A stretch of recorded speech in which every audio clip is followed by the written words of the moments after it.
welcome back to my channel. If you're new here, welcome. So today I'm going to be showing you how you can achieve this Catwoman makeup look. I did a lot of research to kind of try and figure out how I wanted my Catwoman to look because there's so many versions out there, so there's just so many ideas to play with. So I actually took my main inspiration from two places, one of them being Anne Hathaway's portrayal of Catwoman in The Dark Knight Rises. I absolutely loved how her character kind of had a little bit of a berry lip. It wasn't a really kind of cliche mask, it was a little bit more intense and technical, and I definitely took inspiration of her having her hair down and having this kind of headband goggle like piece, which I'm actually going to be showing you guys how you can make in this video. And the other place I took inspiration from was from my favorite author ever, Sarah J. Maas. Now Sarah J. Maas actually released the third book in a series that is in collaboration with a bunch of different authors, so each author writes a different book. She wrote the third one, which was about Catwoman, and just looking at the cover, that is actually what inspired me to do this look because I just absolutely loved the way it looked. Once again, she had her hair down, it was definitely kind of like a brown like this, and she had a beautiful purple backdrop, so I wanted to replicate that as best as possible. So anyways, if any of you guys are interested in seeing how you can achieve this Catwoman makeup and headpiece, then just keep watching.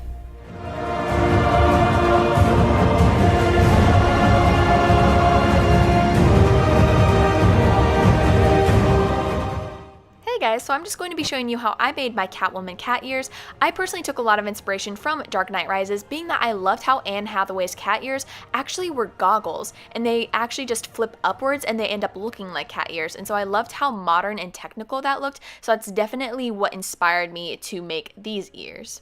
I'm going to start off by taking some jumbo craft sticks and a headband and just putting that on to a styrofoam head. You can use your own head if you'd like, but to show you guys, this was just easier. I'm going to be taking the two jumbo craft sticks and just holding them up against the side of the head because these are going to be the base of our ears essentially. Once you have that where you want it, you're going to be taking a hot glue gun and applying some hot glue to the side where you want to adhere the stick, and you're just going to be pressing that in and holding it until it is completely dry. Then you're just going to be doing this to the other side as well. Taking a black foam sheet, you're then going to be holding that up to the ears just to kind of see where you want it to go. We are going to be folding this sheet in half just so we can get a nice bent look to kind of replicate the backs of goggles. So for this, I'm just kind of mapping out what I want to do because I actually had absolutely no idea before I just ended up folding it in half and cutting out a small triangle so it ends up forming a diamond. I'm actually going to be cutting off a little bit of that diamond being that it was too big, and I'm going to be wrapping that excess strip around the edge of the ear side before seeing and kind of mapping out where I'm going to be wanting to place the ear. The reason we're going to be wrapping that strip around the side is to kind of build up the side of the ear and make it look like a gear or just something that is attached to the ear or goggles itself. Then of course you're going to want to adhere this. I'm just going to be applying a little bit of the hot glue onto the headband before just sticking that down and holding that in place until it dries. I then made an identical diamond and did the exact same thing on the other side. We're then going to be taking our foam strip and adhering it to the popsicle stick before taking our diamond ear and attaching that to the foam strip as well. This is going to make everything connected. Once you're finished with that, you're just going to be taking some semi-gloss black spray paint and spray painting your ears. And this is the finished product. We're then going to be moving on to makeup. I'm going to start off by taking my Buckle Bunny Beauty Fringe Benefit Primer and just applying this all over my face so we can have a nice base for our foundation. For my foundation, I'm going to be taking my Tarte Rainforest of the Sea foundation in light neutral and just applying this all over my face with my Morphe E6 large buffing brush. We're then going to be taking our Buckle Bunny Beauty Creamed Powder Foundations in Caramel and Mocha and using this to contour our face before blending that out with a large fluffy brush. For my highlight, I'm going to be taking my ColourPop No Filter Concealer in number 14 and just applying this under the eyes and the areas that I want to brighten. So this is going to be the forehead, under the cheekbones, the nose, the Cupid's bow, the chin, basically all the places that we didn't contour.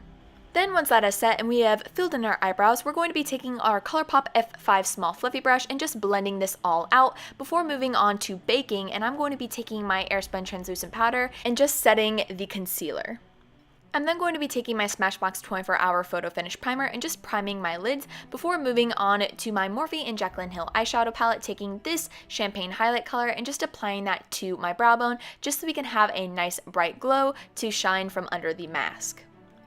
I'm then going to be taking this nude color and just applying that into the crease to serve as a transition shade before we move on to my Makeup Geek eyeshadow in Unexpected and just applying that into the crease and lightly creating a soft V on the outside of the crease and lightly bringing that in towards the inner corner of the eye, making sure to blend this out as we go.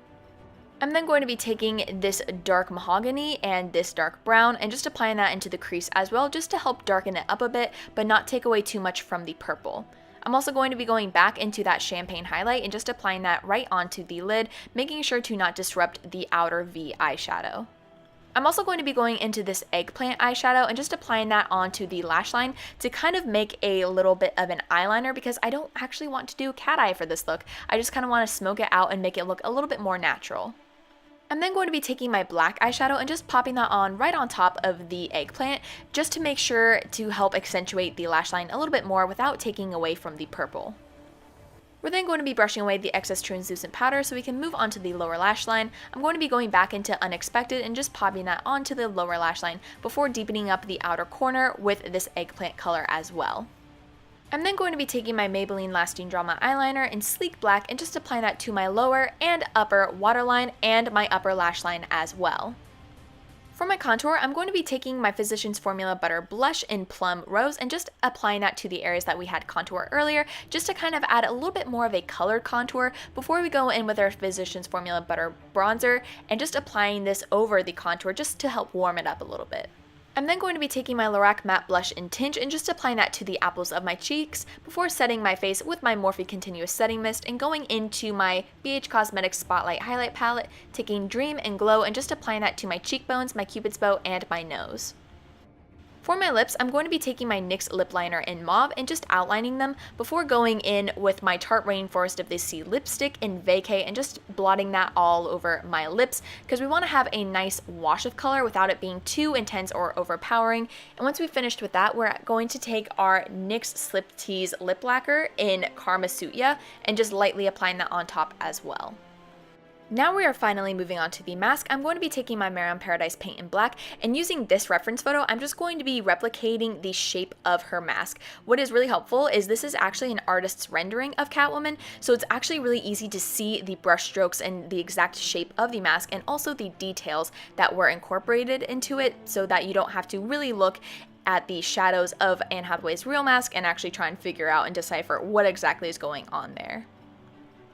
Next, I'm going to be taking my Graftobian Pro paint in Graveyard Gray and mixing that with a little bit of my Marion Paradise paint in white and just using this to create the highlights and indentations of the mask. So the best thing about this is I'm primarily using the gray for the lower layers of the highlight and using the white strictly for the highest points of the highlight just to help add some dimension. So for example, when I'm adding some indentations into the mask, so some areas that, you know, have a little bit more detail, I'm going to primarily try and go for gray and cover that up with a little bit of the black body paint just so it actually looks like a piece of the mask and not so much a highlight, and strictly using white mostly for the areas that are literal highlights where the light is hitting the mask and reflecting some light off of it.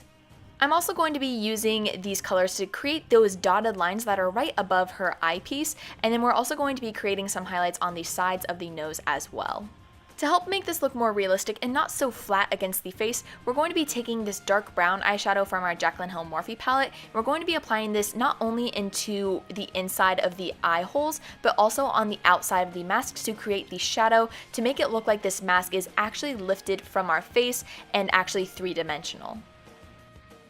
We're then going to prep our eyelashes by curling them before taking our Tarte Lights Camera Lashes mascara and just sweeping that through our eyelashes. Now for my false lashes, I'm actually going to be taking my Kiss Lash Couture lashes in Corset and just applying that to my lash line.